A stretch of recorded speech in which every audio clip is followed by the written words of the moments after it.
Halo, welcome back with me ya. Di video kali ini aku memang udah lama nggak bikin konten ya. Nah, di video kali ini aku pengen ngajakin teman-teman untuk membaca teks berita ya. Karena apa ya? Kemampuan kita tuh harus perlu dilatih ya untuk dalam hal baik berbicara, menulis ataupun membaca sangat perlu dilatih ya. Mengapa bisa demikian? Karena kalau kita sering melatih kemampuan kita, maka kita akan menjadi expert atau menjadi seorang ahli seperti itu.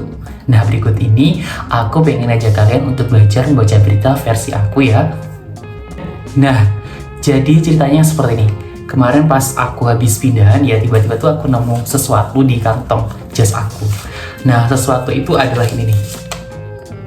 Ya, ini.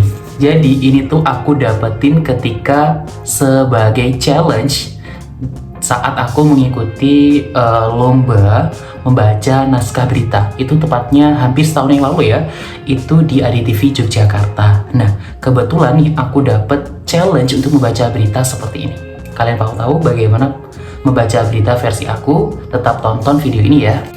Sebelumnya kita tarik nafas dulu ya, biar nggak kehabisan nafas ketika membaca teks berita.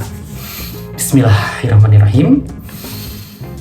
Pemirsa, Paguyuban Penyandang Disabilitas Klaten kembali membuat terobosan baru untuk memberdayakan kelompok difabel, yakni tuli mengaji.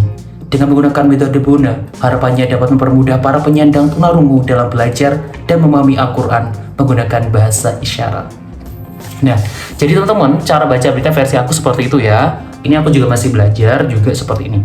Jadi kalau di teks berita itu biasanya ada ini, ada garis 1 sama garis miring 2. Itu kalau garis miring 1 tandanya tuh kayak jeda koma, dan garis miring 2 itu tandanya titik atau berhenti.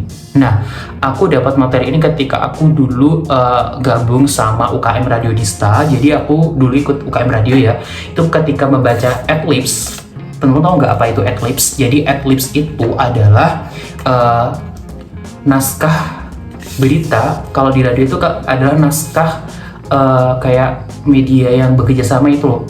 Kayak pokoknya tuh kalau di Dista itu ya, jadi misalnya produk dari radio ini mengadakan kerjasama dengan masyarakat ataupun yang ada organisasi lain, atau iklan yang dibacakan ketika on air.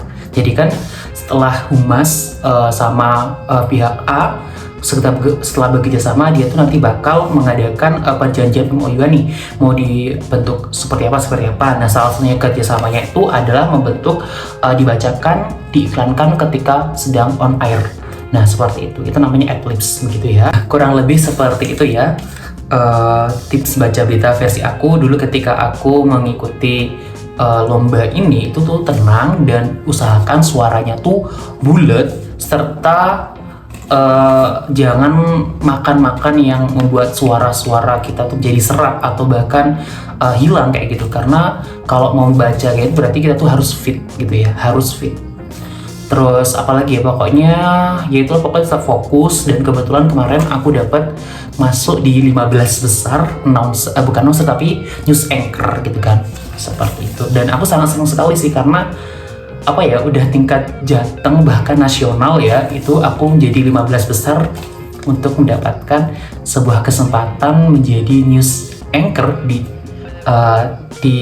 ADTV Yogyakarta.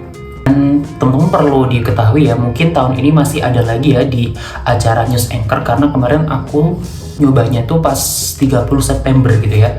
Jadi sehari setelah aku graduation di kampus aku, terus besoknya aku langsung ke Yogyakarta, sorenya aku langsung ke Yogyakarta untuk mengikuti kompetisi ini. Siapa tahu direkrut sama ADTV kan, ternyata belum rezeki aku. Dan ya aku masih senang aja gitu tentang kayak dunia kayak VO, terus kayak gini, kayaknya it's my choice, it's my passion gitu kan. Tapi aku juga berusaha untuk memperbaiki dan juga belajar lagi tentang bagaimana cara yang baik ketika membaca naskah seperti ini ataupun VO juga seperti itu. Karena aku yakin sih, apabila kita sering berlatihan, sering belajar, maka kita akan mendapatkan suatu hasil yang bermanfaat pula, dan juga akan membuat kita menjadi seorang yang ahli atau expert seperti itu. So, intinya buat teman-teman, jangan pernah lelah untuk belajar. Ya, aku tahu proses yang namanya proses belajar itu adalah yang menyakitkan, mumet, dan lain sebagainya, sengsara, tapi itu adalah proses kalian. Aku juga pernah baca sih dulu pas aku zaman sekolah SMA, itu ada suatu quotes yang seperti ini. Jika kamu tidak tahan dengan pahitnya belajar, maka kamu akan mengalami kebodohan selama hidup kamu. Nah, berangkat dari situ aku nggak mau jadi orang yang bodoh terus gitu. Aku harus tetap belajar dan mengupgrade diri seperti itu. Mungkin teman-teman bisa mengambil poin positifnya dari video aku. So, thank you banget udah nonton. Wassalamualaikum warahmatullahi wabarakatuh. See ya.